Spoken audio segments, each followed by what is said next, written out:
Yeah. Welcome back, everybody, to the Nosebleeds podcast. I am Chris Witt, and with me, as always, Mr. Adam Schmidt. Adam, how are you today, sir? I couldn't be better. How are you? I'll tell you what, the only way I would be better is if I was floating around outer space, looking down on this planet Earth, saying, I am doing the Nosebleeds podcast from outer space, and so would Andre Edwards. Andre Edwards, thank you for joining us from the space station. How's it going up there? Hey man, it's great. It's peaceful, it's quiet, and life's good. Love it. Love it. Looks peaceful. Looks peaceful. Very peaceful. Mr. Andre Edwards is on with us for the end of the Bengals season. Unfortunately, did not go the way we wanted it. We will get into the Bengals. I have lost two bets on this show. I had baseball. We had baseball practice today, so I came straight from baseball down at like just about an hour ago. I haven't had a chance to change into my UC gear because your UC Bearcats did defeat my Xavier Musketeers. UC. Okay. So if you're watching on YouTube, that made more sense. So I will tell you this. I went to Target because I don't know where UC stuff is sold, and I'm definitely Top of the line. Top of the line. I'm definitely not going to UC, right? So they had one UC hat left in the entire place. All right, one UC hat. So I've never in my life bought a hat anything like this in my life, but it's got a like a metal strap on the back or something like that.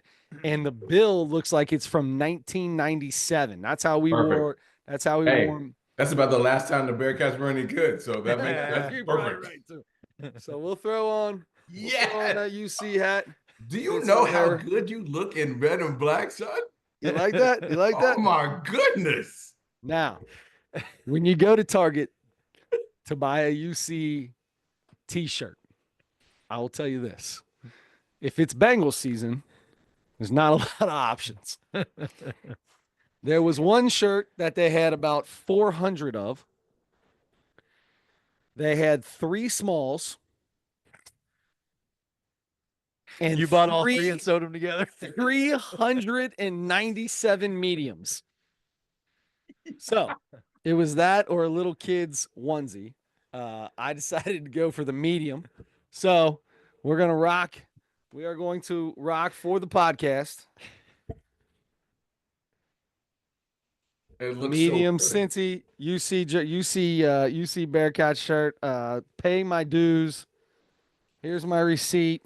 Everybody can see. Write that credit card number down. Yeah. Go ahead. That should So get you it's at on. least one more I'm UC paying my shirt. dues. I've got my shirt, my hat, and I bought it all. And you all get to see my beautiful man chest. Yes. Are you gonna?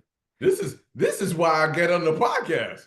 What are we talking about? Yes. This is why I joined the pod. Can I tell you something, Andre? If you get a chance to go on YouTube at any point in time, and anybody else that's listening to this at this point, we started this 5, 6, 7 years ago. It's been a while. I lost a bet on this podcast back then. Oh, this is snug. This is going to be Hey, snug. I don't even fit in mediums anymore. And I lost a bet there. Actually, I think Adam might have ended up losing the bet in the end. I did a whole podcast in a Speedo, and I stood up right next to Adam the entire time. Yeah. It was Whole his podcast. In He a Speedo. lost, but it was actually his pleasure to do that. It was. Ooh. Ooh. Well, I'll tell you what. Hey. If anybody wants Spanx, No, you it's can Under go to Slimming. Target. Yeah, this Slimming. is the Under Armour dry gear right here. You've never looked better. You have never looked better, my friend. So I went to the UC Notre Dame football game Uh-huh. at Notre Dame. My brother-in-law's brother had tickets, asked me to go down there with him. I went down. He asked me if I wanted to any of his UC gear. I said absolutely not. I wore a Cincinnati Reds hoodie, and I had a Cincinnati Reds hat. I felt like I did pretty well. I feel like I had Reasonable. plenty of Cincinnati red and black Yeah. on. Yeah, reasonable. Plenty. So this is by far without a doubt, the first time in my life I've ever worn a UC shirt that didn't say UC might be number 1 in the country, but they're number 2 in Cincinnati, and it had a Touche. UC logo on it. Touche. And by the way, let me just show you. He's keeping the tags on. You know what's going to happen tomorrow, right? Nope. We ain't taking none of this back. Okay. Never mind. Taking the sticker off. Okay, Yeah. fully committed. I like it. I like it. Well, We're in. Andre, I feel like you might be receiving a medium UC T-shirt and a dad hat This is at some point in this the mail. ain't even a Thank you dad so hat. much for always showing up to do our podcast. Here's your gift. Yes. Yep. I'll sign it for you too. Right under my left breast sweat line by the end of this thing. Yes, I said breast, not pec.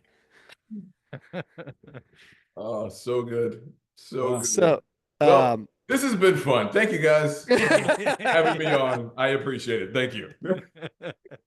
so that's the first bet it's actually the second bet I lost. The first one is I lost the bet of having to sing a cappella because I thought the Bengals were going to go 14-3 or something like that. I think I might have I had 14-3. I'm going to say 15-2. No, I'm pretty sure I had 14-3. Andre was 13-5, and you were 12-6. You were 15-2. Andre was 13-4. I was 11-6. 15-2. I stand by that. The Bengals should have been 15-2. I don't disagree, man. I stand by that. If they started Literally, in like, I honestly believe the only game where they really just got like dog walked was that Philadelphia game. Yes. Outside of that, there was at least a remote shot in just about every game. Absolutely. Like that Washington game, even like the Pittsburgh games, like all those games were within reason of like, you know what, you get a stop, you got a shot. Philadelphia, they got their tails kicked, but outside of that, they had a shot. I totally agree. Totally agree. And like I said, I stand by my 15-2 number, and I'll probably be really close to that next year. I'll bet. It is what it is. Look, eventually, I didn't have to sing last year. I know that. Last year was you, right? I sang 2 years. Did I do last year or 2 years ago? I think you were last year, and Adam was 2 years ago. Okay. Listen, as far as I'm concerned, I feel like I've done pretty well. If with my positivity Bengals bets. Yeah, I mean, yeah, you did not lose 2 out of 4 years. That's right. I'll take that. I did not lose 2 out of 4 years. Do we have any requests? I'm a little nasally today. I'm going to apologize ahead of time. That's up to our guest. A request from the guest. We're taking requests. What do you want me to sing? I got it. I'll do it. Look, me and Adam were talking about this last week on the podcast, and I was like, my voice might be more Alanis Morissette. I don't know. Maybe. Hey, you want to do some Alanis Morissette? I'm a huge Alanis Morissette fan. I love Alanis. I mean, did she have more than one album? Did she ever make another album? So she made Jagged Little Pill, she was like super angsty and had some like relationship issues, and that was her best album. Then she fell in love, and then it was kind of like meh. But that Jagged Little Pill is dope. That was the album. So I grew up, my mom and dad loved Alanis Morissette, so it was played in my house all the time. So I'll play. Do you remember the hidden song at the end? I screwed up. My sister was making fun of me because I screwed up the lyrics last time. They say it's all about Joey too, right? Joey from my phone is not working at all. Yeah. She goes to his house and I played your dome and I shouldn't be here. You might be home soon. You remember that part? Remember that song? No. It was all acapella. I don't even know if it was. It's gonna be great. Okay, I haven't listened to that in 30 years, but all right. I'm coming right now. Here we go. All right, we're getting on to. I'm gonna type in Alanis Which one of those songs am I going with? I Hand in mean, My Pocket, You you Ought to can go. Know, You can go Ironic. ironic. You can. It's not fair. You can, like whatever. Whatever. Okay. First one that pops up. Alanis Morissette. No, I don't want to listen to it. What is it? Jagged Little Pill. Here we go. Yeah. All right.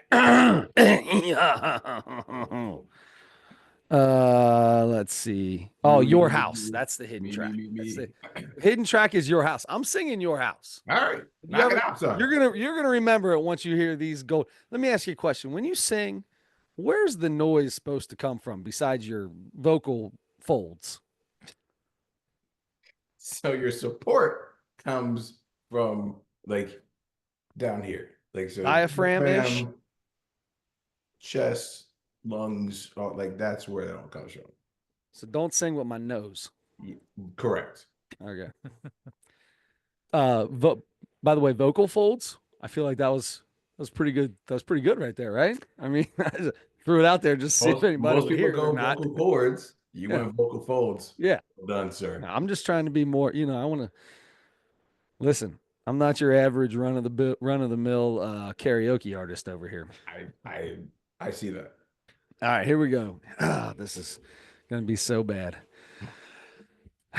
This is where I have to make the decision of am I going to sing it funny or am I actually going to try to do this like Adam did a couple years ago where he like got legit Adam into crushed it.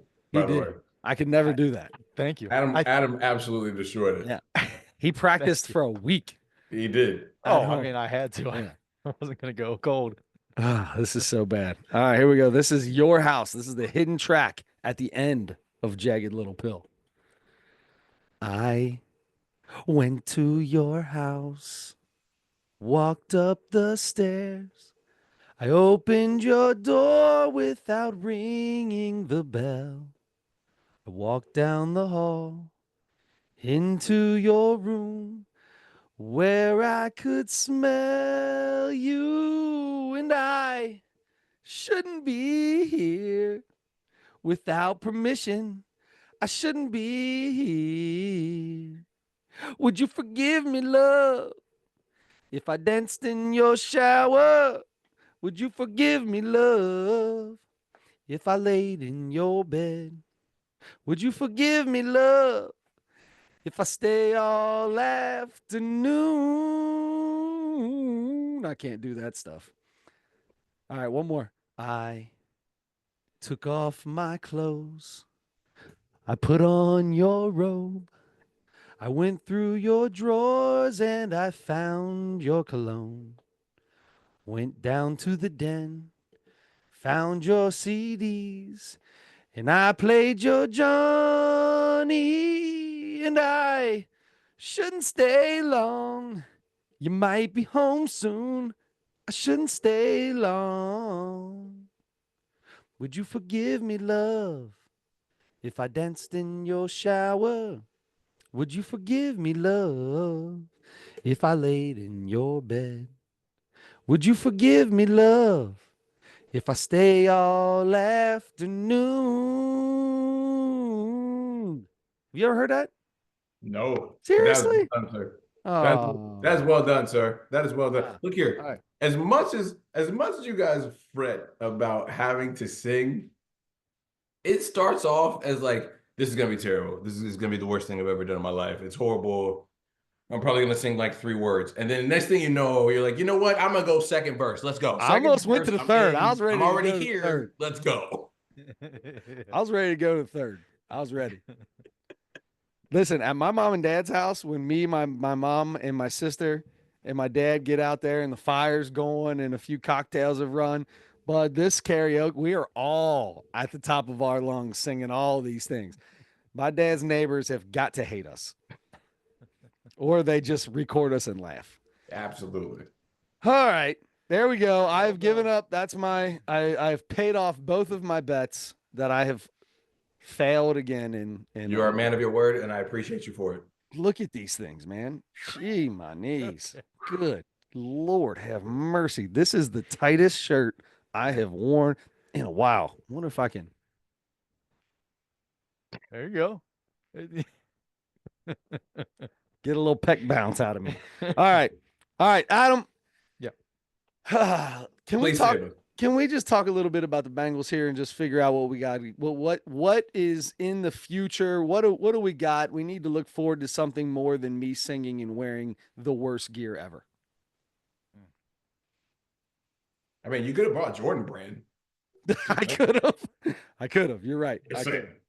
If you wanted to pay 4 times the price of what you did. Yeah, I got this. Hey, look, you may not notice, but that tag says clearance on it, brother.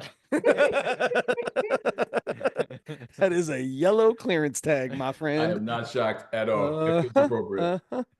I don't even know if this thing has a brand. This is Rivalry Threads, a Knights Apparel brand. Rivalry Threads, 1991. What you know about that?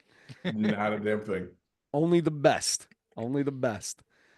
All I know is they paid a trademark to be able to print this, and I have somehow put money towards the bottom line. Some guy is going to sign an NIL deal, and it's going to have a little bit of my money in it.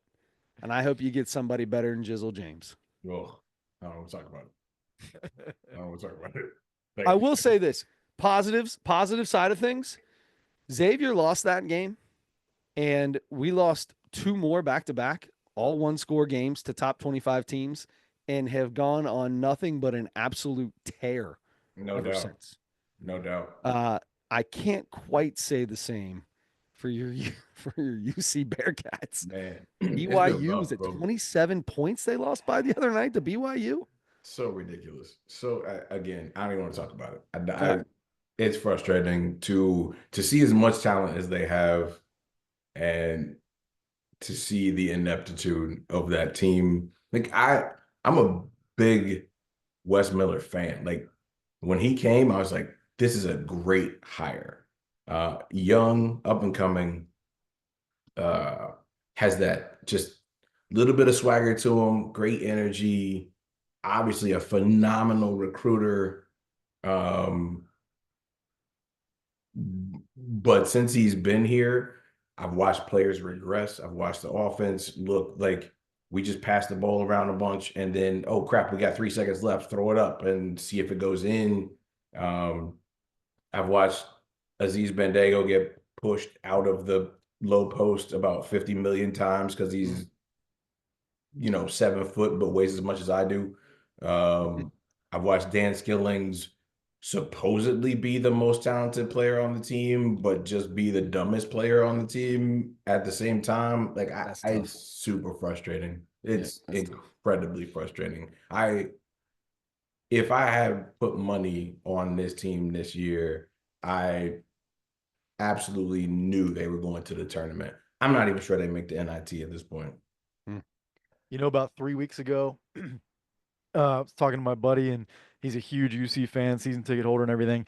And he asked me to go on this trip with him. So we're going to go to Houston March 1st and watch UC at Houston at like 4 o'clock, and then go right to the Rockets game after that. It's going to be an awesome trip. But 3 weeks ago, we were talking about it, and I was like, hey, man, this might be by that time, this might be a top 10, top 15, top 10 game, both teams. Right. Now it feels like Houston might beat them by about 30.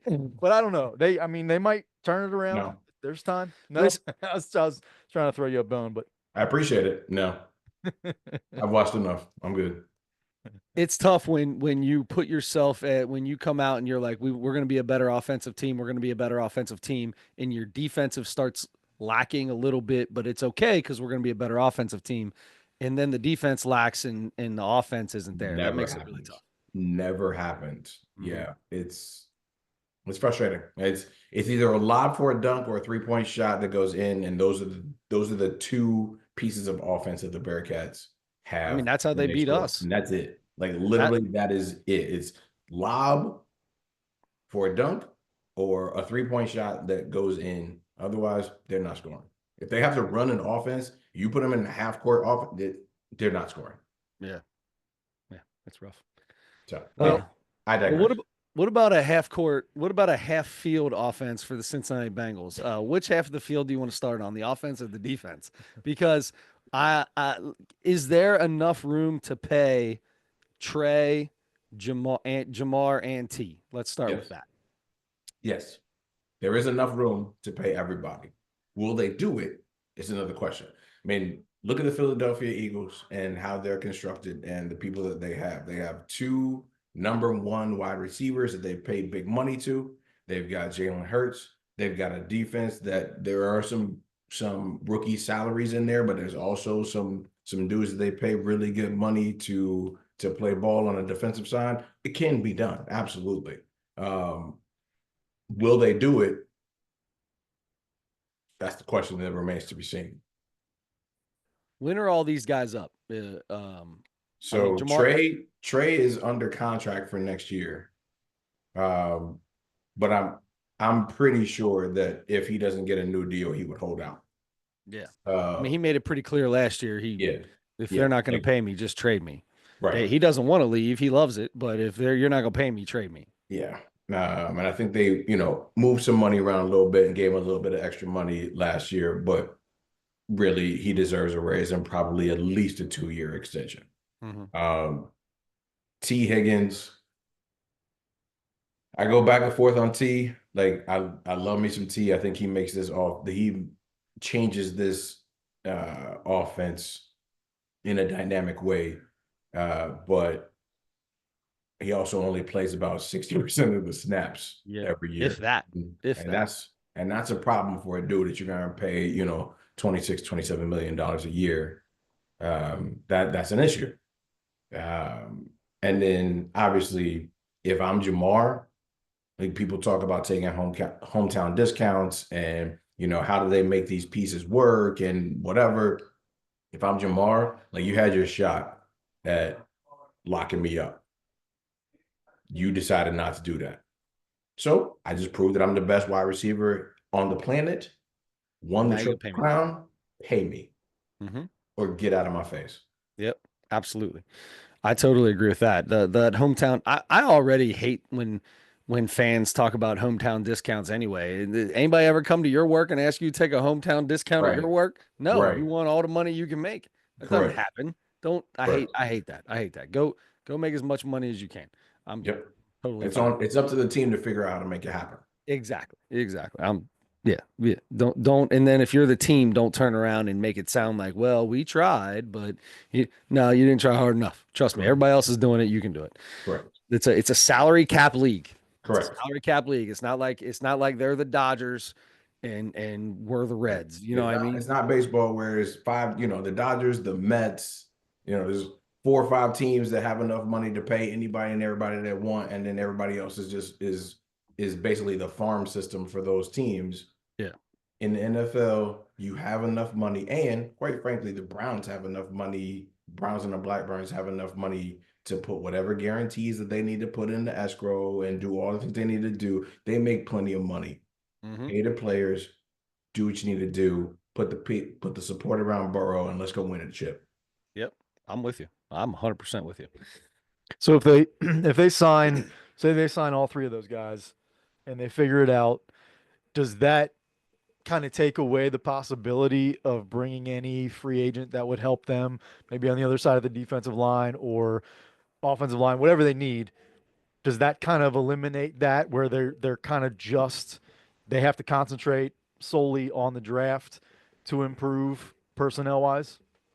So no, it may preclude them from going on and getting like top tier guys. I think that's what I mean. But go back and look at the dudes that they brought in free agency in this kind of like Bengals renaissance, right? The Mike Hiltons of the world. He wasn't super expensive, but he's been a great player.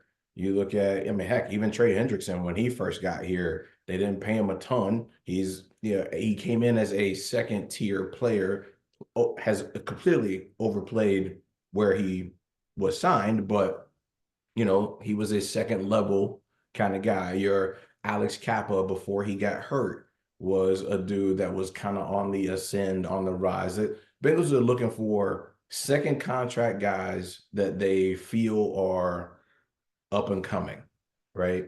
So, hey, we'll give you an opportunity to start here. we're not going to pay you a gazillion dollars. So you're not going out and signing like a Joe Tooney or, somebody on the offensive line that everybody's heard of, and you're like, oh, he'll definitely make us better. But you're looking at dudes who played their first 3 or 4 years with their first team, seem to be, making some sort of impact. And now the Bengals come in and sign them, again, a Kappa, a Ted Karras, folks like that, that you can kind of restock the line. So you're looking at tier 2, tier 3 dudes that are still better than what we have, right? Because I mean, personally, I don't think Cordell Volson's a starting offensive guard in this league. So you give me somebody who is a tier 2 dude who's better than what Cordell Volson is, and now you've improved the offensive line. Same thing for a dude like, Sam Hubbard. You're looking to either replace and or restructure his deal so that he's not such a huge cap hit. Can you find somebody who is an up and coming defensive end to put on that side? Gotcha. I'll tell you, my biggest thing is this is Gesicki. This is Gesicki signed a 1-year deal, right? Yeah. I think that Mike Gesicki is more important to that offense towards the end of the year than T. Higgins was. I think I think Mike Gesicki and his 5 to 6 catches in the last 4 games were as important as anyone out there. We haven't had a tight end like him. I can't tell you in how long. Phenomenal hands.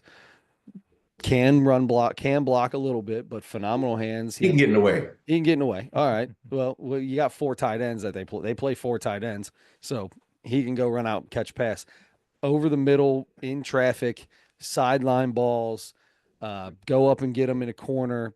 He proved that I think you've got to find a way to keep him. I think that will end at the end of the year. He became a viable outlet for Joe when things would get grimy.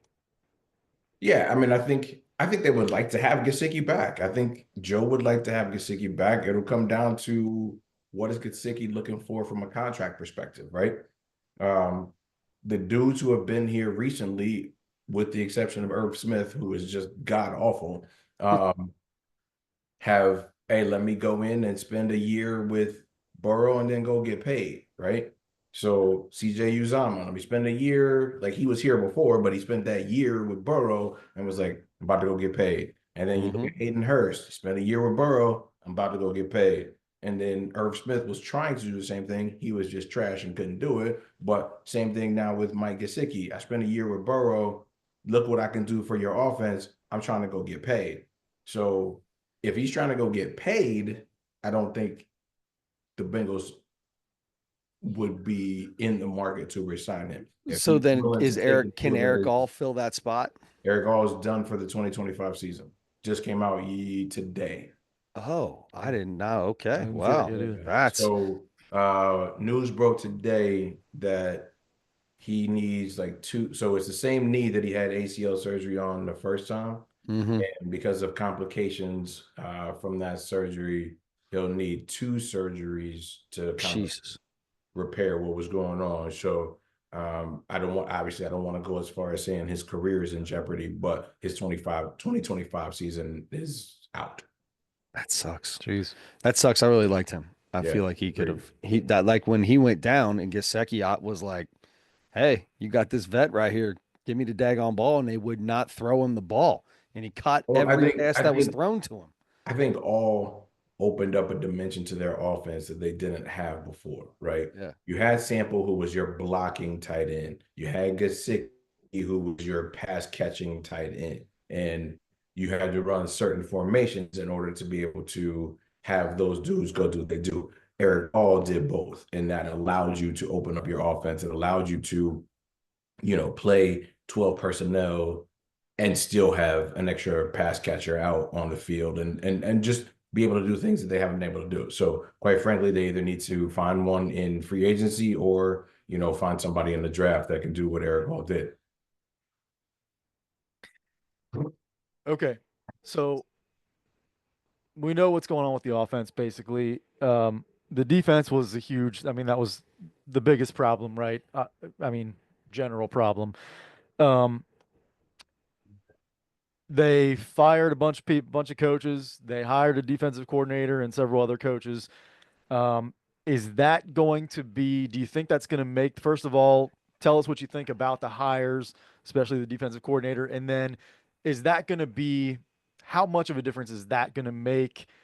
And what else needs to happen to make this a defense that can be a defense that is even just good enough to get, Joe Burrow can give you 30 points a game or whatever, keep everybody else under 20 or 25 or 28 or whatever.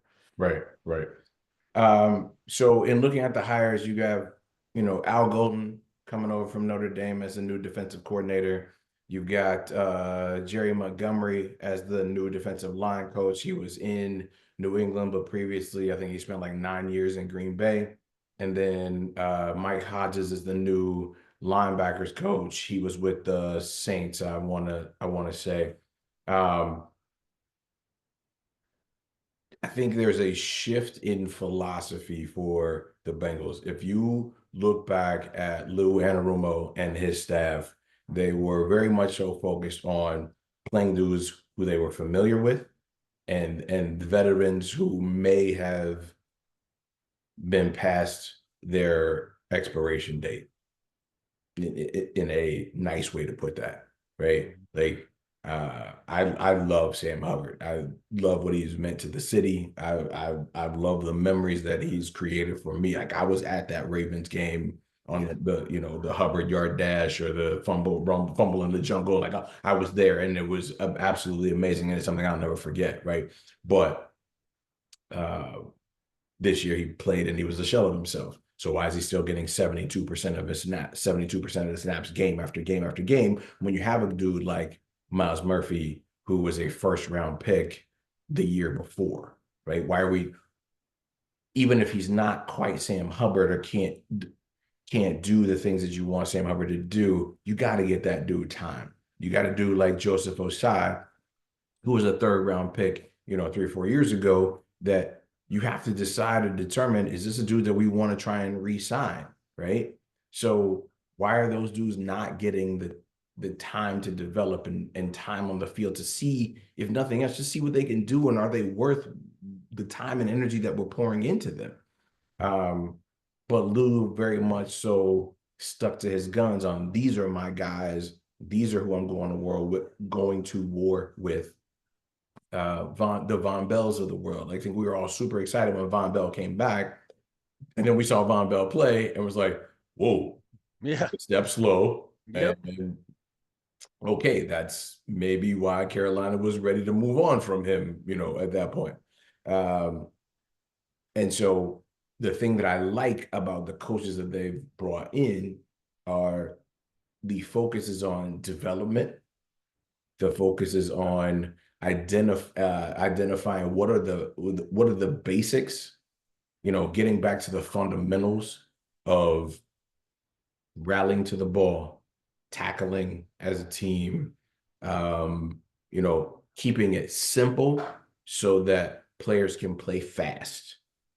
That to me is a huge philosophy shift from, Anarumo of, he's the wizard, the mad scientist trying to put things together and people have to remember all these keys and am I going left, am I going right, oh crap, it was supposed to be the 2 gap and and so you get players thinking too much instead of just react to go.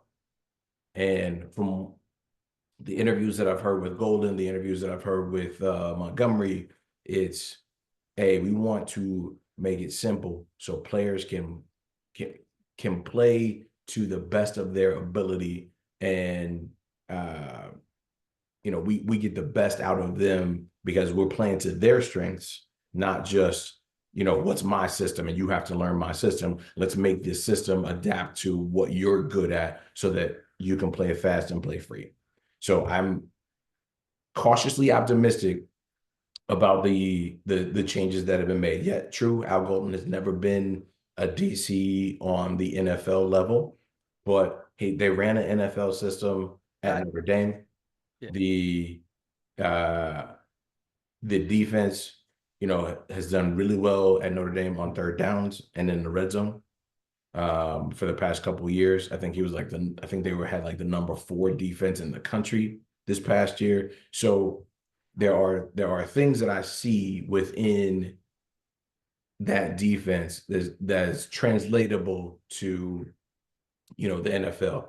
And if you look at, folks are going to harp on them for the Ohio State game. I get it. I understand it. Hey, how do you let, that wide receiver one-on-one and you call cover 0 and he's I mean, that's what they one-on-one. played all year. They Right, played exactly. that So all why year. am I It going would away change from everything. what our strengths are? Like, I'm not going to teach my kids something or expect something from them they haven't done all year, right? You trust your defense, you trust your system, you trust your kids, and they got beat. Okay, fine. It happens, right?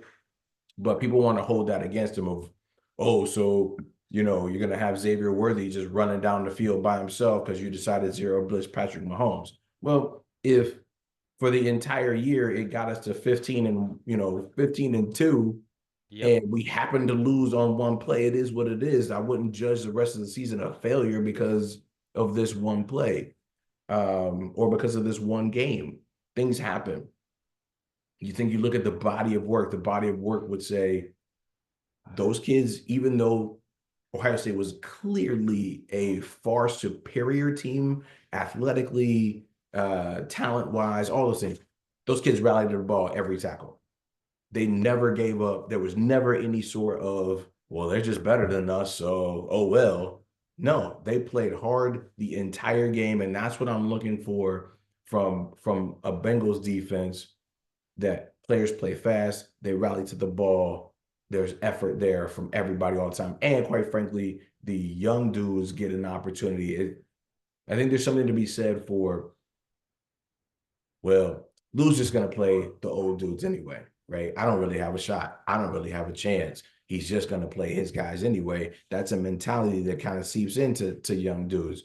Now you got a new defensive coach. You got a new defensive line coach. You got a new linebackers coach.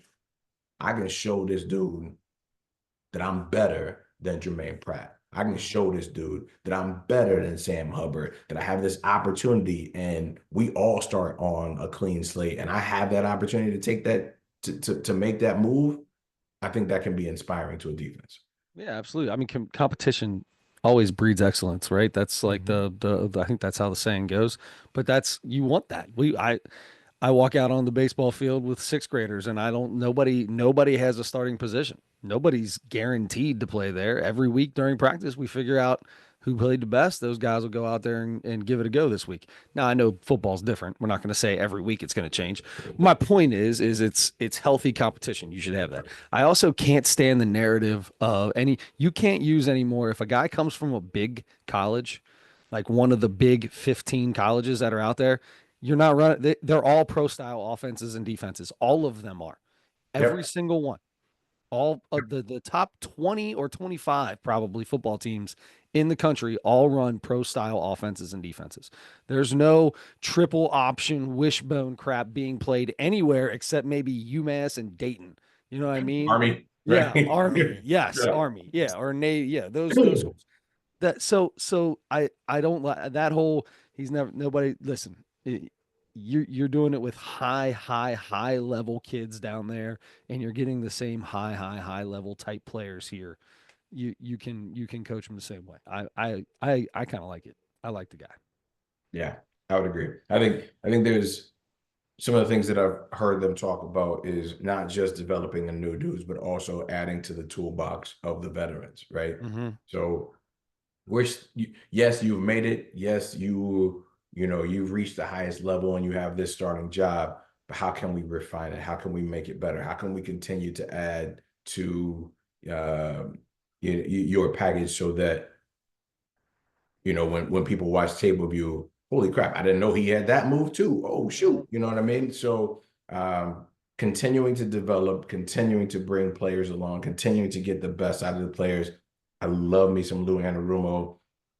They did amazing things. I mean, like, dude somehow made Eli Apple a viable cornerback, which I am still amazed at to this day. But with that being said, I think he just kind of fell into the trap of, these are my guys that I'm just going to play my guys. And I think it was time for a different voice to be heard. Teams that have great offensive lines and great defensive lines usually make it really, really far into the playoffs, deep into the playoffs. Yep. Let's focus on that offensive line side of the ball. We do not have an elite offensive line. Our offensive line got much, much better. And really, I mean, I'm sure their stats were off the charts compared to the beginning of the year to the end of the year.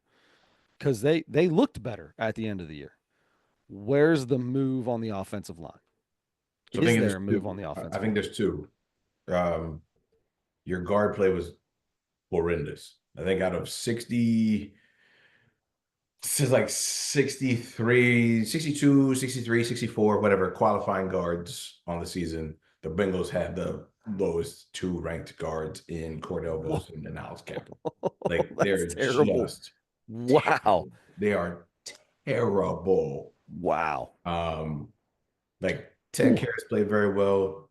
I think Orlando Brown Jr. was playing at a Pro Bowl / All Pro level before he got hurt. I think Amaris Mims is coming along and developing quite nicely. And he made some rookie mistakes and things happen, but like he also flashed where it was like JJ Watt who? Mm-hmm. He didn't touch the quarterback all game and didn't record a stat in the entire game. Like, wow, well, that's impressive, young man. Yeah. What was it? That saw some stat that was the first time in 3 years that TJ Watt had not made it into a stat book. They didn't even show up on the stat sheet. Yeah. Wow. So, but yeah, your issue is your two guards, Kappa and Wilson. So you have to find some way to improve those two spots, whether that's through the draft, hopefully, free agency, also hopefully, because I think adding a veteran to this mix and then throwing in a rookie and trying to figure out, hey, who's our best five that can go out and do what we need to do. I'm pretty excited about this Scott Peters dude though, who's the new O-line coach. Apparently, dude is a two-time Brazilian Jiu-Jitsu champ. Adam just fell in love. Like world champ. So he coaches based upon hands and shoulders, so hand placement, hand fighting, doing that type of thing, and incorporating that into his offensive line coaching. That's interesting.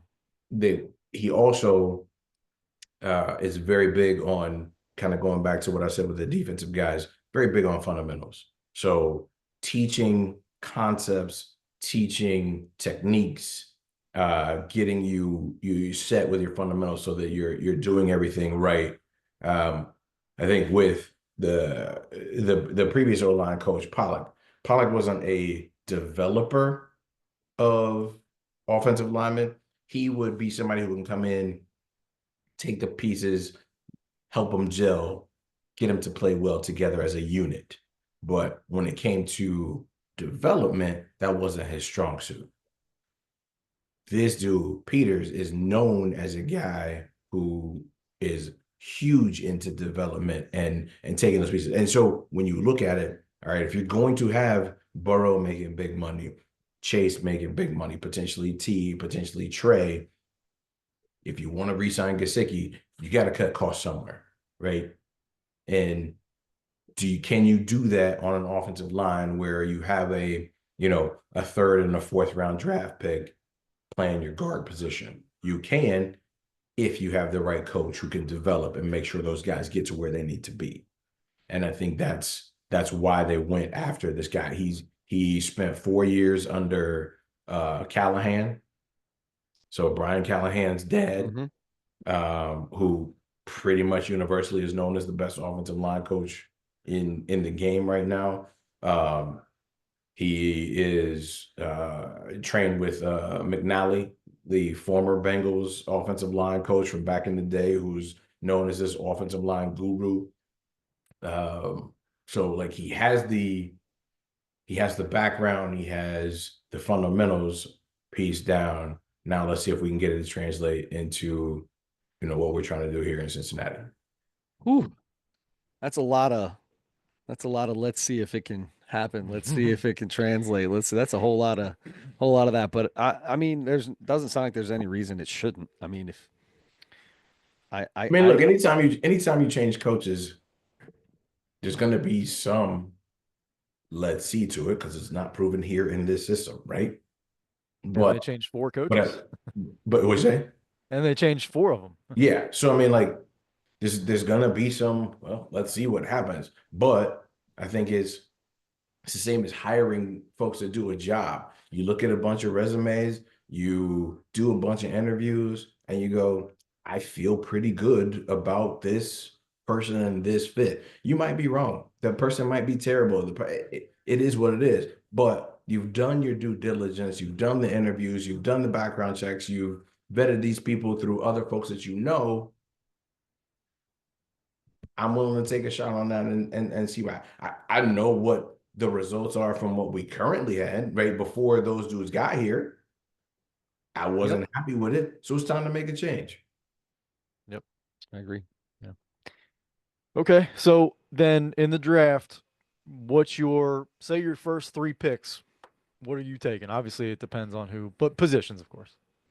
Sure. So all things being equal, and let's just say that the value lines up with the pick, right? So whoever falls or whoever, whatever it needs to happen in order to be the pick that you feel good about, you're not reaching, you're not doing any of those things. There has to be, to me, some combination of interior offensive line, maybe like a dude who, it could even be a dude who plays tackle that they project to play guard.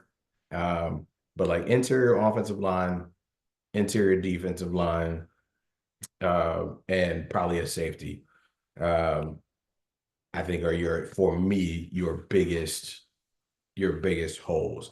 I think you got depth at other places that you can work with. But I think right now you're pretty thin at safety. You're pretty thin at offensive line. You're pretty thin at defensive line.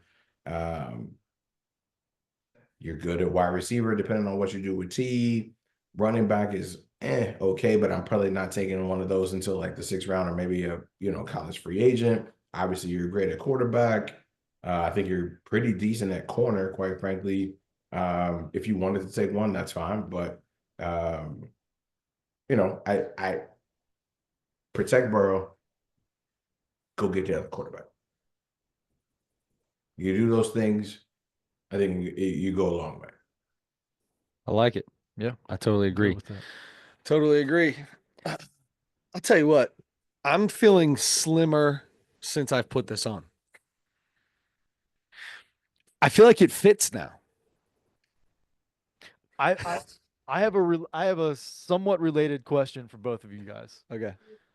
Skyline Spice Grater's ice cream, yes or no? Okay. I haven't tried it. Okay. I'm not knocking not anything until I try it. I refuse to speak ill will on anything food wise unless I've had it. You and I are different that way. I tell you this. Does it sound appealing in any way, It shape, or does not. form? It does not. No. No. No. It does not. Oh, what is it? Cinnamon chili. But I will say this. The people that I have known who have tried it have said it's pretty good. Pretty good or not as bad as they thought? Both. Yeah. I mean, does that make it pretty good when you're expecting such disgustingness? Yeah, I'm expecting terrible. Oh, it actually kind of tastes a little bit like some kind of ice cream. So there are okay. oyster crackers in the ice cream. Like I can't wrap my brain around that concept. Listen, I got this issue. This is an issue that I have. I've been watching a bunch of stuff because my brain doesn't work the way that it should, right? Like I feel like I should be able to remember things better. I'm only 40 years old. Like, I'm looking at all these things, natural ways to make your mitochondria work or some crazy. You might have a drug for me, big dog. I don't know. But anyway, we eat some things that don't make sense to me. Okay. You're talking about oyster crackers in ice cream, and they're still crunchy. We ate these. We eat Reese's every week on the podcast. We try to find something different for like 3 years because there's that many different types of Reese's. There's a big cup Reese's that has chips in it. How do you get chips to stay crunchy inside of peanut butter for God knows how long? How does that not become mush? What is in this stuff? What's in an oyster cracker that makes it not soften in ice cream? Some kind of cancer-causing preservative, I'm sure. Correct. It's not even a Absolutely. preservative. Like a Why stay preservative in just business? makes something Why last stay in longer. business? I can't. Like that freaks me out. If I'm eating ice cream and there's a legit cracker crunching in my mouth, there's something wrong with that. It was weird. It's a weird go. So I've heard Mo Egger was the first one I heard say this, and then I saw somebody else say it on the internet somewhere. They said it kind of tastes like pumpkin pie. So if you like pumpkin pie, maybe it'll be okay. I don't like pumpkin pie, so it will not be. It doesn't sound like the first thought to my head is some kind of because they make such a big deal about the cinnamon in the chili, right? That Like there's got to cinnamon be and chocolate, right? yeah, exactly. Yeah. So there's got to be a big hint of that Yeah. that overtakes it. Very little chili powder, big hints on the cinnamon, right? Yeah. That's the way I would think that they would try to make this come out. But the oyster crackers mess with my brain. Yeah, that's weird. Yeah, That it does not It jacks me up. it doesn't make sense to me. Yeah, for We sure. ate pretzels and chips inside, stuffed inside of moist peanut butter in a Reese's cup, and they were still crunchy. That should not be. I can't. This is the stuff. This is why I'm going to die at the age of 55 because I'm what I eat. Because I continue to eat them too, and then I keep eating them because they're good. They're tasty. Yeah. What can you do? Yeah. It's like chips on a sandwich, man. If I got a good, little double decker, you got to throw some chips on there. But I put them on fresh and they're crispy. If I sit those on there too long, and I can't put chips in mayo. Chips. Yeah, you can't make it in. You can't make it in the morning. No. Then to be expecting them to be crispy by lunchtime.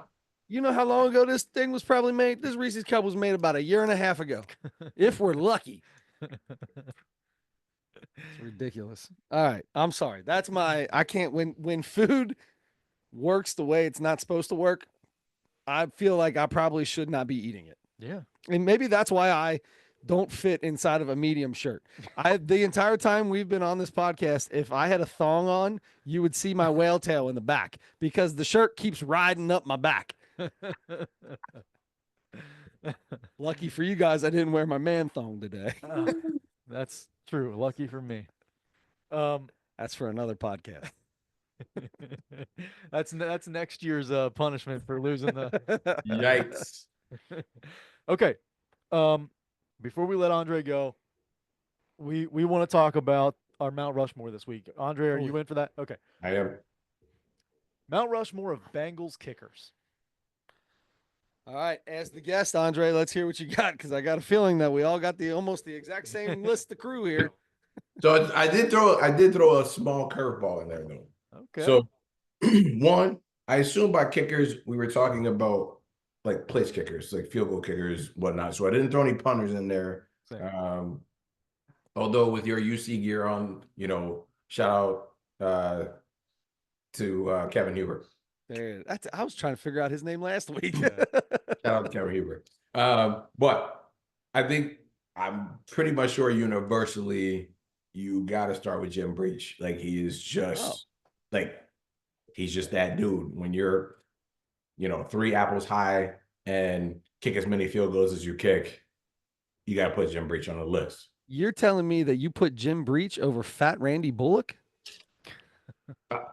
Look here, season calves, double season calves on a kick. I'm not sure that's ever been done before. And quite frankly, should probably make somebody's Mount Rushmore, like for sure.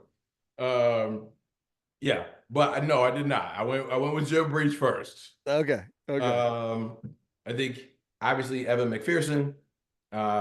If you can walk out from the Tennessee game, look at your teammates and go, well, I guess we're going to the AFC Championship game. When it's Awesome. like a 52-yard field goal, like Yeah. that's just, yeah, you make my list right there, son. It Like, doesn't matter how bad of a year you had this year. right. Like, I What don't you care. You gave walk Bengals out. fans, he basically, him and Joe Burrow alone gave us something that most of us have never seen. And again, you look at your other teammates. I'm like, guess we're going to the AFC Championship game. Walk out and just drill it. Love it. I got to give it to you. My next dude, I'm going to go with Shane Golden Graham. I think he's like I want to say he's like the third all-time scorer for kickers for the Bengals. And Chris Barr was up there, but I went with Shane Graham. And then my slight curveball is Josh Brown. The reason why I chose Josh Brown was because I hate the Pittsburgh Steelers. And one year, Josh Brown kicked the winning field goal to not only send the Bengals to the playoffs, but also knock the Pittsburgh Steelers out of the playoffs. And so for that reason alone, he makes my Mount Rushmore. He played 1 year for the Bengals. That's it. 1 year. 1 year. It was like 2013 or something like that. 2012, like 2013, 2014. Yep. I don't even remember what it is. But like for that one kick, you knocked out the Steelers and sent us to the playoffs. I love it. You're good with me, buddy. Yep. Love it. Love it. Love it. Love it.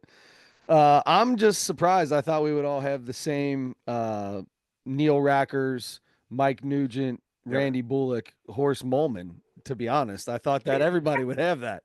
But I guess I'm the only one. Who doesn't like a good Horst Mollman reference, though?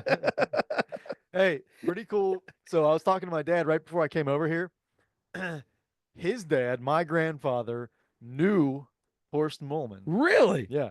So he would come. My grandpa would work a second job bartending at this little place, and he would come. He like lived around wherever it was, and would come in all the time. He said he was a big drinker, old German guy. An old German guy. And he came in there and drank all the time. Got to know my grandpa. Feels right. Cool. Yeah, that's pretty cool.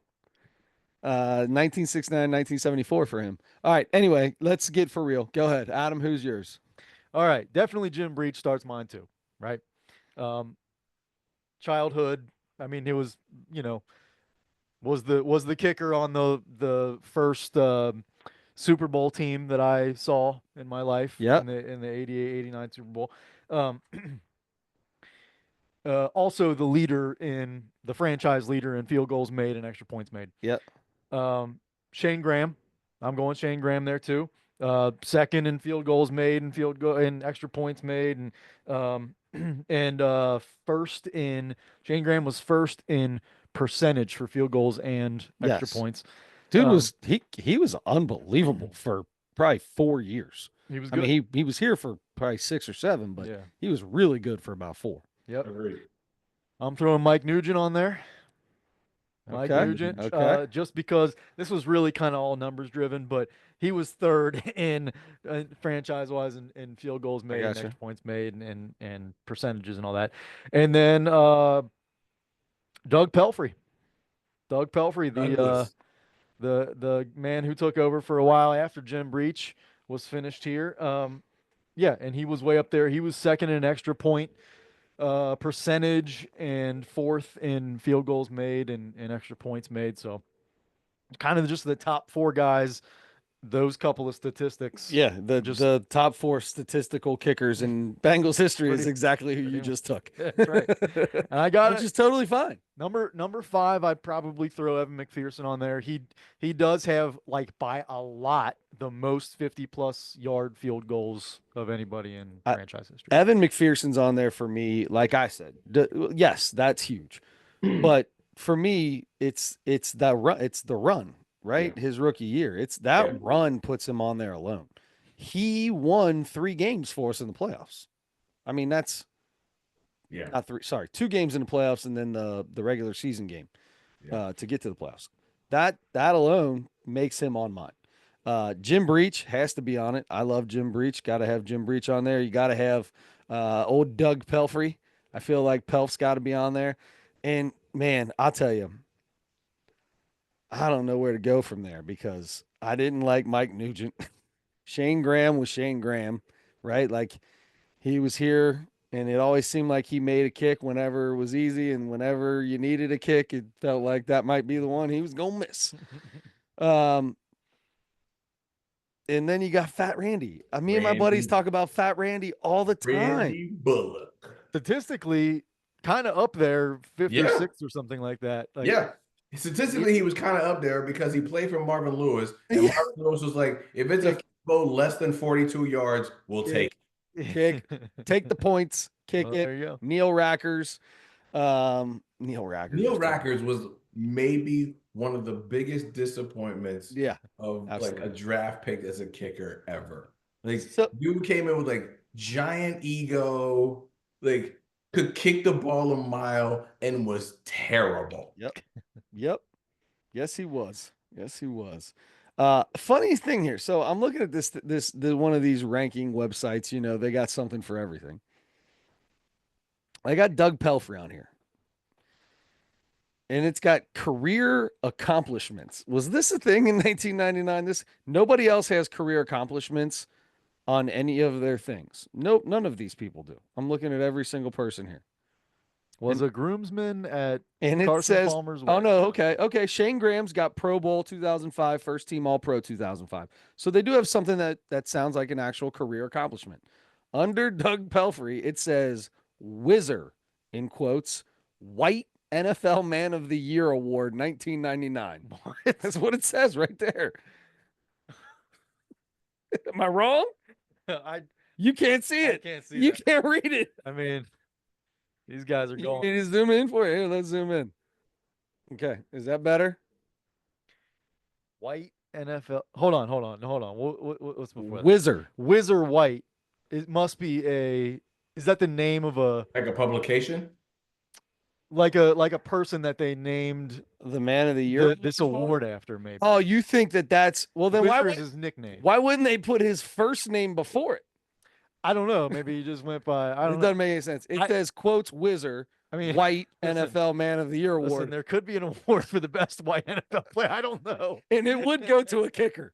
It would. Yeah, it has to go to its kicker. It would. I mean, it feels right. 1999. It feels right. For that reason, I got Doug Pelfrey's got to be on there, right? He's the Whizzer. I don't even know who I said, to be honest with you. I got Evan McPherson, Doug Pelfrey, Jim Breach. And I'm going with the same thing that I'm going with, not the same as Andre, but I'm going to throw Shane Graham in there. Okay. Most of the decent Bengals teams that we actually had for a while had Shane Graham on there kicking. So yeah, I'll go with that. Right on. Some fun names on the list, though. There really are some fun names. Horst, what I said that guy's name was? Molman. Yeah, Horst Molman. In the 70s, Chris Barr, Randy Bullock, Neil Rackers, Dale Livingston, Josh Brown, we said him, Clint Stitzer. No, I do not remember him at all. There are 2010 that kicked in like 5 games. Yeah, or whatever. Just one guy. Dave Rayner. I feel like that name sounds familiar. Jim Gallery, Massimo. Okay, Aaron. Yeah, none of these guys make any sense. So anyway, from there, that's where we're at. Yeah. Andre, we're not going to keep you any longer. Did we get you out before 11? Almost, buddy. Almost, brother. Almost. Better than midnight. So, as always, thank you very much for coming on. At Andre Edwards 03. 06. At Andre Edwards 06 on the tweet box. What else? What's the best way? Where do you put all your? You're still tweeting, right? Yeah. I'm still on the X, Twitter, whatever thing. It's a tweet box. It'll always be the tweet box from here and forever. You can put a big old black symbol on there or it's a black outline with a white symbol, whatever it is. You can call it whatever you want. It's always going to be the tweet box. I agree. All right. Andre, thanks again, man. As always, enjoy your trip back home from outer space. And I might not come back, bro. I might not come back. Don't blame you. That might be the right move. Post draft, or do you want to wait for free agency? What are you thinking? Ooh. No, so free agency comes first. So let's Oh, do that's right. so like free agency. Let's do post draft so we And can we should have a like pretty we good should have a idea. pretty good idea of like who's coming in. I like it. All right, let's do that. Post All draft, right, we'll boys. get you back on here. Appreciate you, all your time and everything you do for us, man. Thank you very All much. right. Well, holla. Thank you. See you, boys. See you. See ya. All right. There we go. The man, the myth, the legend, Andre Edwards. We all learned something today. Yeah. Doug Pelfrey was the wizard. He was the wizard white man of the year. He was the wizard white man of the year in the NFL in 1999. Unbelievable. Unbelievable. That's very good. All right. So I guess I got to wear this for the whole podcast, don't I? I am freezing cold. You can put something over. No, Put your no, thing no, back no, over. no, no, no. I mean, you don't have to like If I start go bear chest change again. If you want, you can just put something over it if you'd like. You didn't like when the bear came out? No, I loved it. I loved the bear. Oh, jeez. Okay. We've got only one thing left to do today, my friend, and that is to talk about America's sweetheart, Ari Shaffir. Yep. Yeah. Okay. Comedy special on Netflix, and the last one called Jew was incredible, and so I was really interested to see what this one was going to be like. By the way, nobody does a stage decoration like Ari Shaffir, my man. Let's start with that. So as I'm watching this, I'm like, this is insane.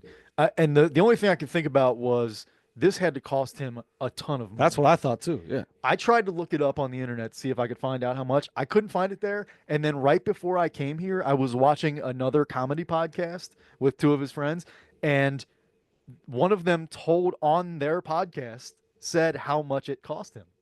How much did it cost him? I want you to guess. I'm gonna say, man. So not just the stuff. I mean, it was a intricate. Jumble. There was grass on the ground. Yes, I'm gonna go 25 grand. Pretty close. It was $85,000 Oh my god! to decorate the stage. That's out of his pocket. Did you watch any of the stuff? Did you watch any of the credits? Yes. Okay, so he's like did a little story about said something positive. That. So yeah, again, sticking with the positive theme. Right. One of them was the stage designer. Oh. And I couldn't read it because they go, I can't read fast, and they disappear before I get past the second line. Yeah, and it was something about the greatest something. I don't know. I have no idea. But yeah, if you want to pause it and read it, you can read a little something about the guy, the person who did the stage design. Yeah. That's insane. The Jew one had to be pretty close because that was just it was not like as 1,000 candles. Yeah. Yeah. So there's our start right away, because that's the first thing you notice when he comes on. It's like, whoa, and especially the stage being covered in grass or whatever made it look that like grass. Yeah. But yes, that was really interesting. Another just like production thing was, I love especially now when a comedy special just starts and there's not like a mini movie leading up to it, and where they end up, being in some situation and then they run out the door in this situation and that door leads to the stage, like there's so much of that now. Yep. It's like this big production before the thing starts. I like when a comedy special starts, it like goes cold, pop in there, and he's on his first joke. Yes. Right. And this was like that. Yeah. Anything so then the special itself, the material. What do you like? What do you dislike? I didn't write anything down. I watched it in 3 separate stops. Broke it up because I just had a lot of stuff going on. But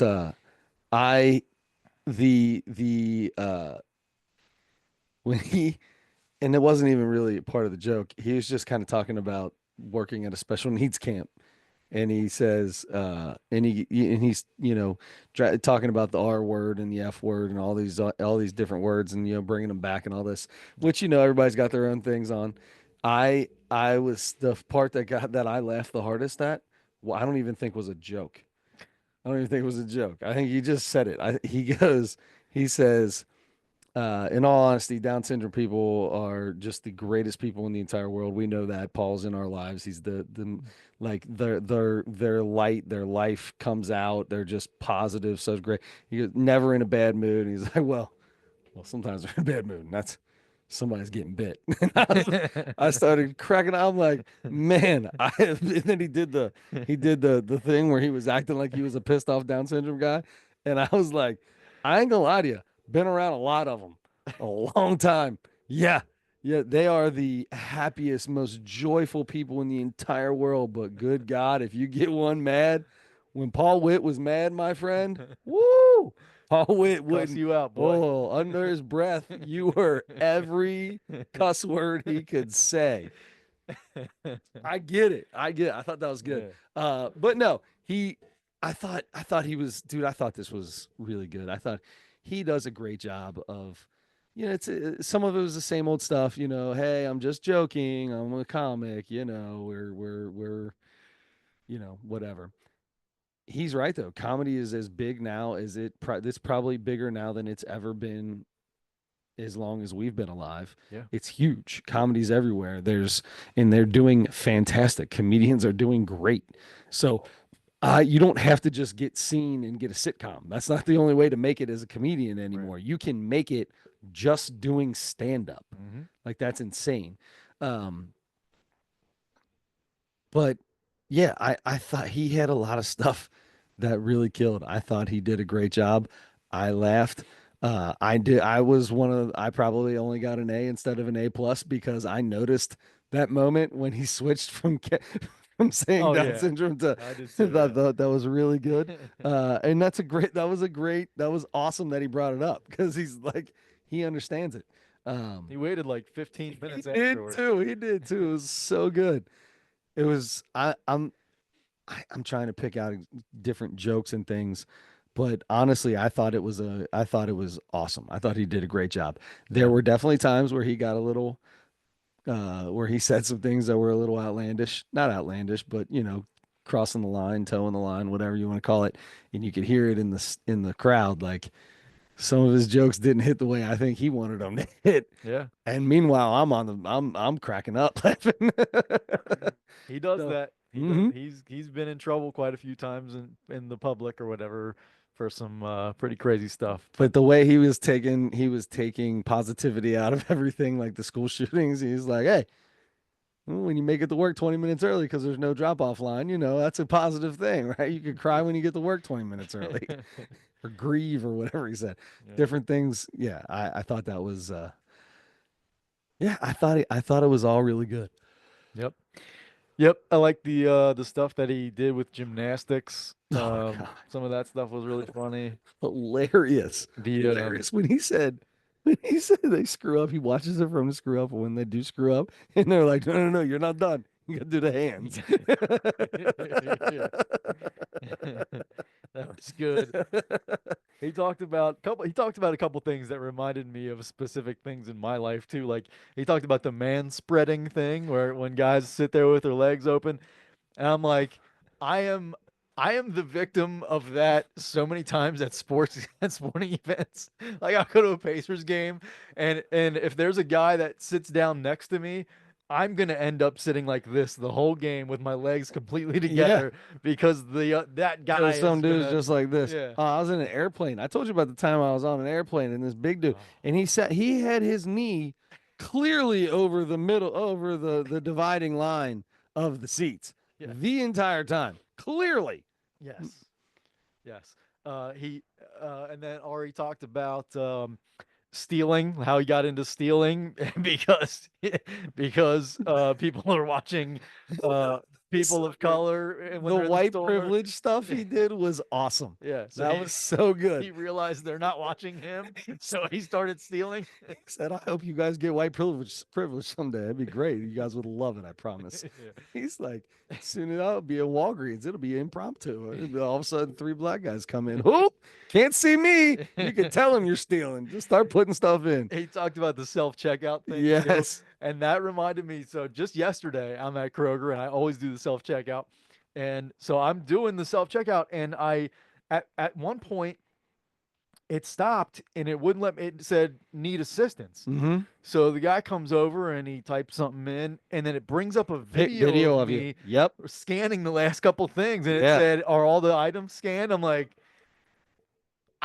Dude, I've never stolen. AI is crazy now. So that same thing happened to me at Kroger. I had a bag in one hand, okay, and I had another, and I had this in my, and I had something I was scanning in this hand, and I scanned it, and I went back and I took that and I put it back in my cart because it was like bread and I didn't want to scan it yet, Yeah. right? I don't want to do it. And I go back and it stopped. I'm like, what? And guy comes over and it shows a picture of me moving the bread, and he's like, just making sure that bread got put in the cart, not over there. I'm like, dude, this AI on these things are insane now. It's Yeah. legit. They're And- legit because when that came out, everybody was doing that Yeah, stuff. people are still doing it, I'm sure, all the time. All it had was a weight. Like you had to put it in there and it had to make sure that the weight was inside the bag, right? Because like you couldn't go until you put it in the bag. You can't scan the next. Like I could scan. I got five, I don't know, 5 Reese cups, and I scan one, and I'm holding the other 4, and it won't let me scan another one until I put it in the bag. So it's got to feel the weight. That was the only thing you needed.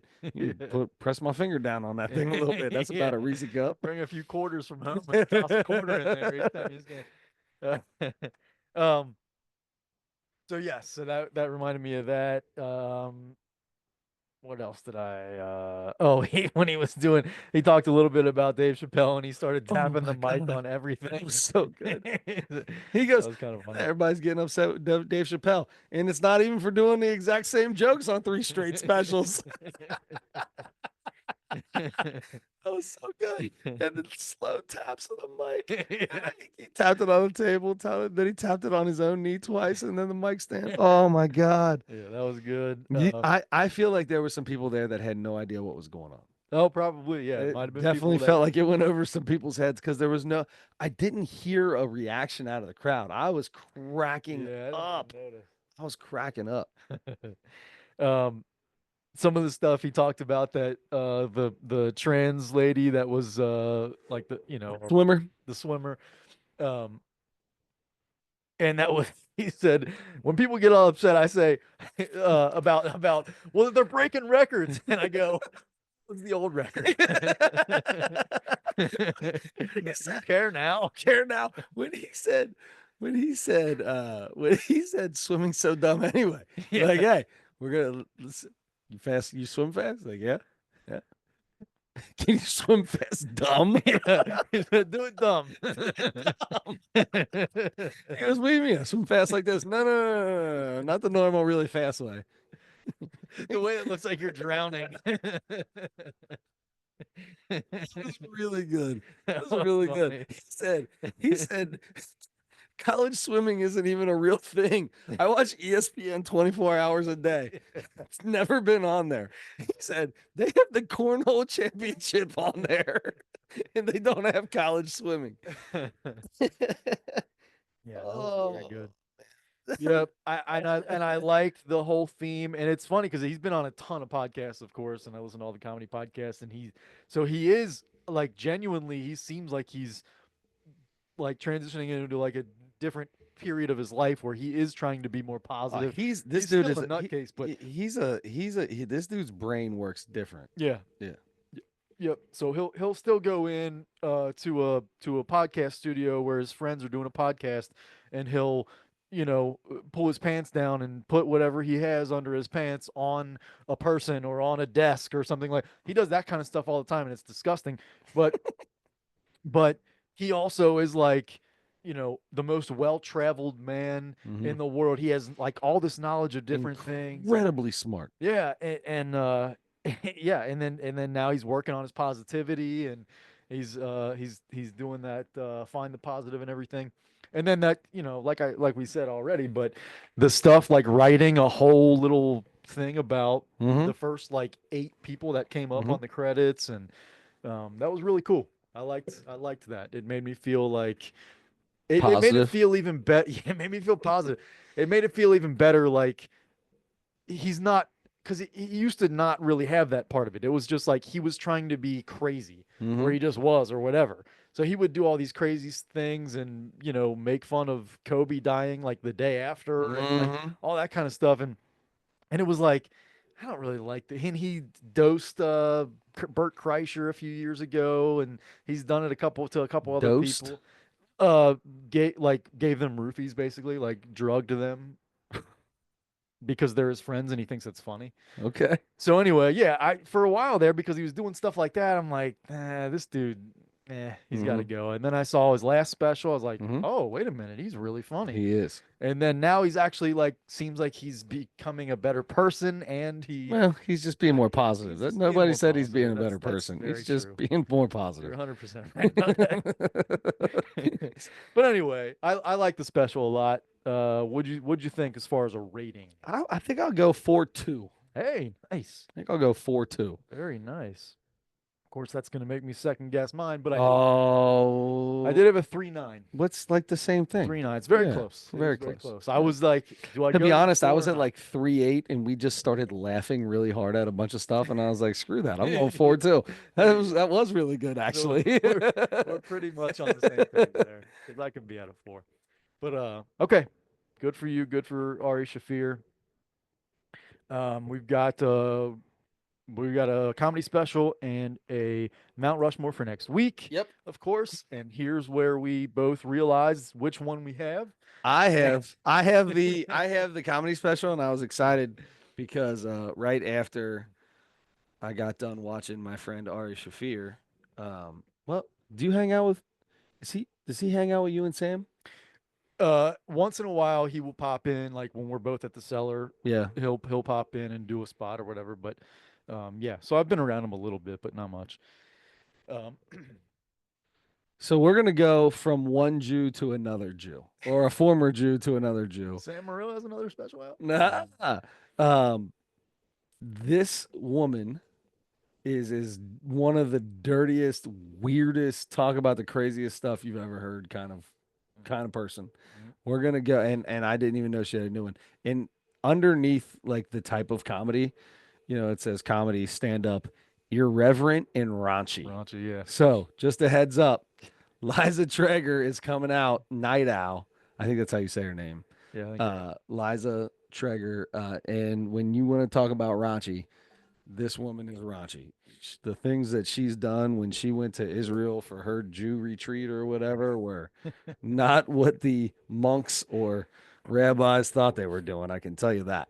Did you already watch it? No, that's from an old special. Oh, okay. All right. Okay, then Mount Rushmore. That was comedy, and I just wrote it down as Mount Rushmore. Mount Rushmore is going to be for next week's episode of the podcast. Yeah. Called Hey, while you're thinking about that, can I take this out of here? I just took it. I don't know why I asked. I just took it. Would you like a pen? No, I just want to flip randomly to a spot. All right. Let's see. Be a new Reese's. Oh, Reese's Pieces with caramel. Just go ahead and think for a minute. Okay. I don't know how long ago this was. Probably a while ago.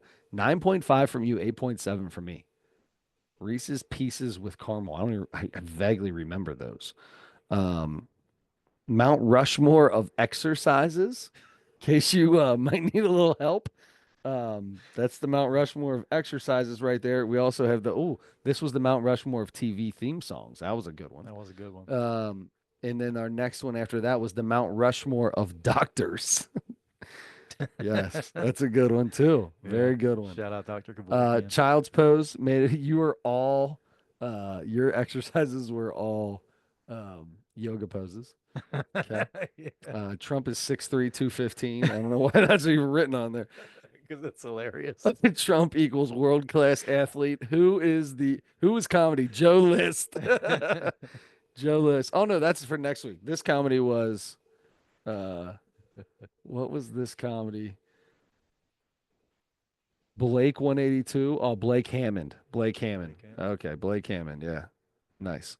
Nice. Oh, that's funny. I appreciate you doing that for me. I tried to help, The buddy. the Mount Rushmore for next week, really, it can only be one thing. Bubba Sparks was in Star Wars? I do not remember that. You 100% have written down Bubba Sparks in Star Wars. Oh, that had to be. Is that a note from whatever special we were? Oh, must have been part of Blake Hammond. Yeah. Oh, okay. Chris's, I don't know, Chris's first pediatrician. I don't know. I don't remember It was like something. I'm sure I've talked about that guy. You ever hear? Did I ever tell you the story about my first pediatrician when I was a little baby? that. I don't know think how so. long I was there. But did you have a Mount Rushmore? I have one, but I would like to hear your. Oh, I was still story trying to first. help you out.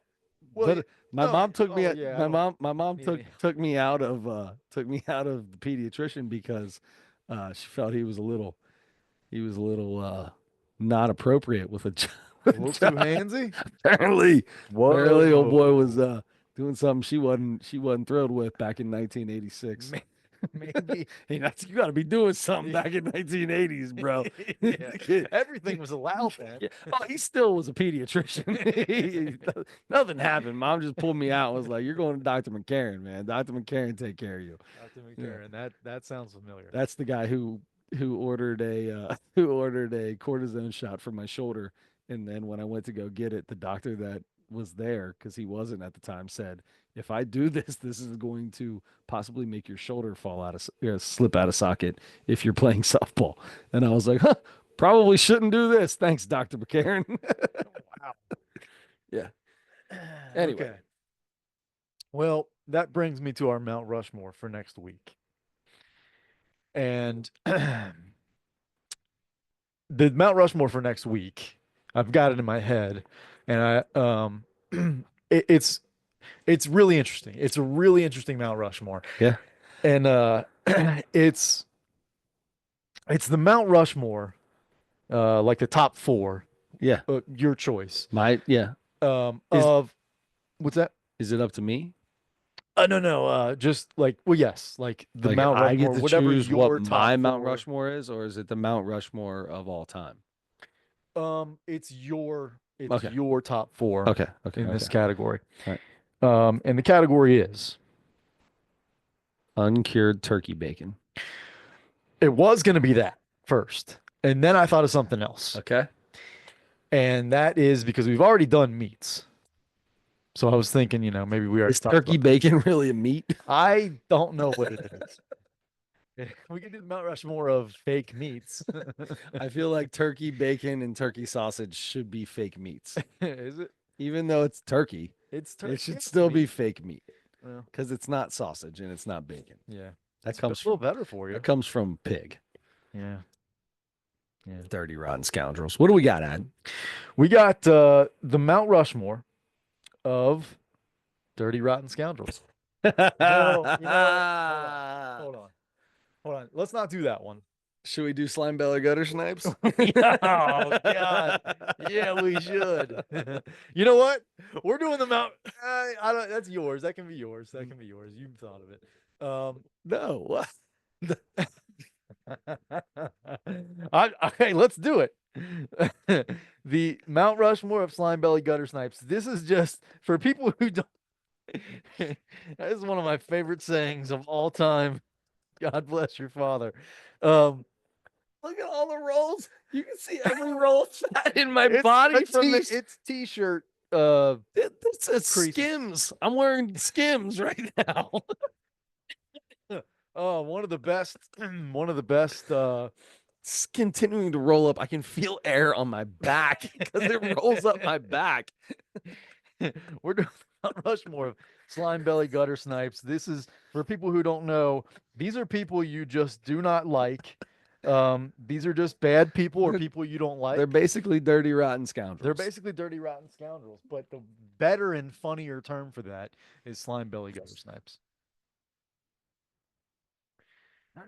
Is it slime belly or slime my bellied? Either way, it's hyphenated, Yeah. I would say. Yeah. Yeah. But anyway, it's for the lay person, it's gonna be people, the Mount Rushmore of people you don't care for.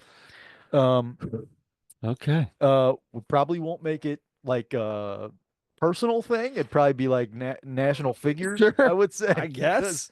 Just in case. But you know what? It's your own, I bud. retract that. Yeah. It's your own. Yeah, I got some slime belly gutter snipes in my life. Sure, I think everybody's got some. I might be a slime belly gutter snipe to people. I don't know, but that's their Mount Rushmore. That's exactly right. I So- like it. All right. All right. Slime belly gutter snipes and Liza Traeger next week. She might make be it. on the list. She might make it. She might make it. That slime belly gutter snipe. Oh, Lord. All right. So that's next week. Big thanks to Andre Edwards. Yes. And don't forget to turn your headlights on.